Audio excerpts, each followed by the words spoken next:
Well, today the man accused of molesting 3 boys while he worked as a babysitter will be making his first court appearance. Thanks for joining us here at 6 a.m. I'm Eric Connert. And I'm Netta Irampur. The company that man worked for says he passed all of their background checks. So how did this happen? CBS 8's Dana Marie McNichol live downtown with more on what we're learning now. Dana Marie.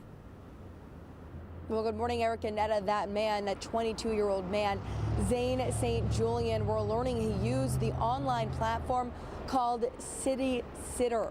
So those are some of the things they used to find the families and those young boys. Now, we spoke to parents who were so disturbed by something like this, they say could be preventable. For something like that so disturbing to happen, it's very upsetting. The websites that say that they do extensive research background, I would do my own just to be safe.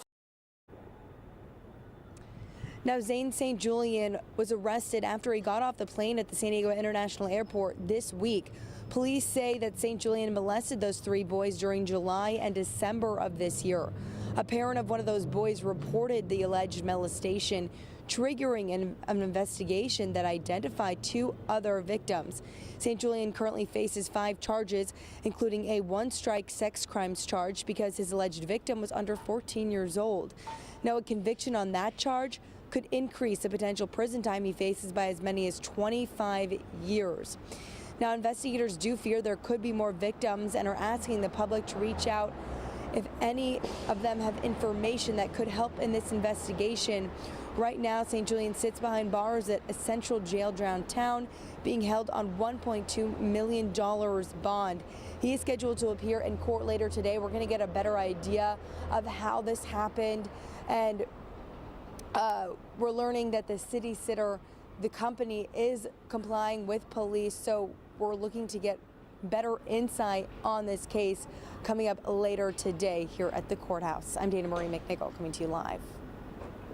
Dana Marie, thank you. And new this morning, police are looking for 3 men who shot at a 7-Eleven employee during a robbery. It happened after 9 p.m. last night on Fairmount Avenue in Swan Canyon.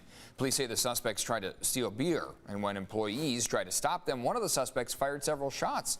We just spoke with a police watch commander. They tell us they still don't know if anyone was actually hit. You're asked to call Crime Stoppers if you have any information. And today, a local leader is speaking out now about the impacts of lifting Title 42. That's the Trump-era pandemic policy that does permit border agents to reject asylum seekers. While Supervisor Joel Anderson will hold a media briefing this morning on what he calls an incoming crisis. We need to have a plan in place that doesn't punish our communities and yet welcomes those folks who come across the border. And we have no plan. And the county doesn't have the resources to do it.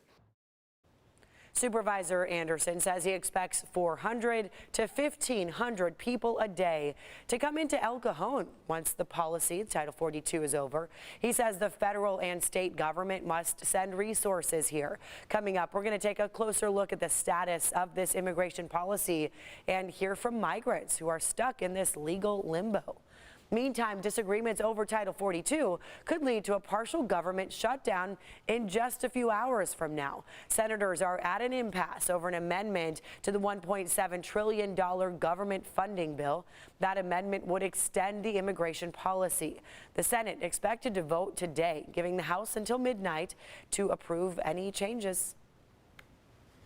This morning, Chula Vista has a new city department focused on the homeless crisis. It will also address housing needs. CBS 8's Chris Groh live in Chula Vista now with more on what the city is hoping to accomplish here with this department. Good morning.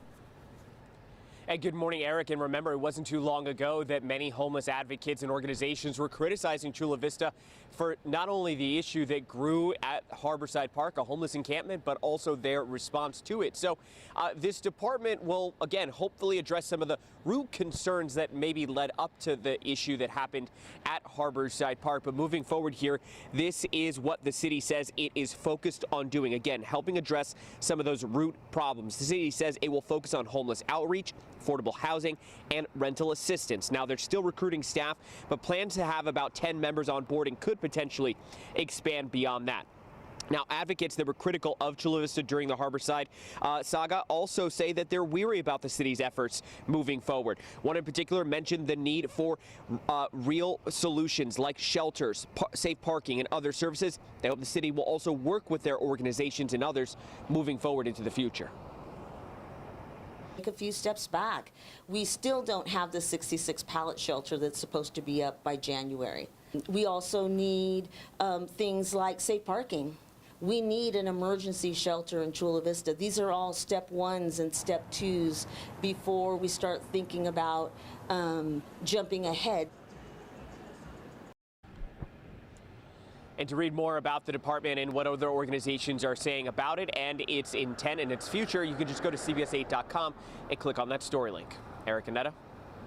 Chris Gurr reporting live. Thanks, Chris. This morning, millions are bracing for brutal winter weather. The National Weather Service is predicting this bomb cyclone will be hitting the U.S. today and into tomorrow. It's a brutal storm that rapidly intensifies in 24 hours. Take a look at the map here. Wow.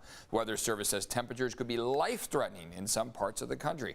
That storm already impacting flights on what's expected to be the busiest pre-Christmas day for travel. Over 1,000 flights nationwide been canceled already here today. Most are in Chicago and in Denver, which are busy hubs used to change a lot of planes, so that could impact your flight here in San Diego if you're going to be flying out to visit family and friends here. Netta? Yeah, the bullseye of this storm headed right for Chicago, so it has not reached that area yet, which is why they're expecting a lot of cancellations there. But let's show you what's going on with all this cold air. This would be the feels like temperatures. Denver right now, negative 37 degrees. So imagine stepping outside to that. You'll need to rush right back inside because people get frostbite very quickly within minutes in conditions like this. It's dangerous to be outdoors. If people do have to go outside, even when places like Dallas this morning has been going out, to make sure every part of your skin is covered because of how cold this air is. It has not reached Dallas quite yet, but look, Oklahoma City, that cold air is already there, negative 19 for them. And then you see here in Seattle, 1 degree. So this is certainly sweeping across the nation, except for right here, the desert Southwest. We don't have to worry about it. Instead, we're getting the opposite effect. But I want to show you what's planned for many of these states here because of how cold that air is. Places like Dallas, Louisiana, Mississippi, you see Georgia there, hard freeze warnings. I mean, these are states that don't typically get these icy, frozen roads. Their infrastructure, pipes, things like that may not be able to handle this cold weather. And it's really starting today, but all the way through Christmas Eve for them. Look at all the light blues. Those are wind chill warnings, the pink winter storm warnings, and then blizzard-like conditions, because it's not just the snow and the cold air.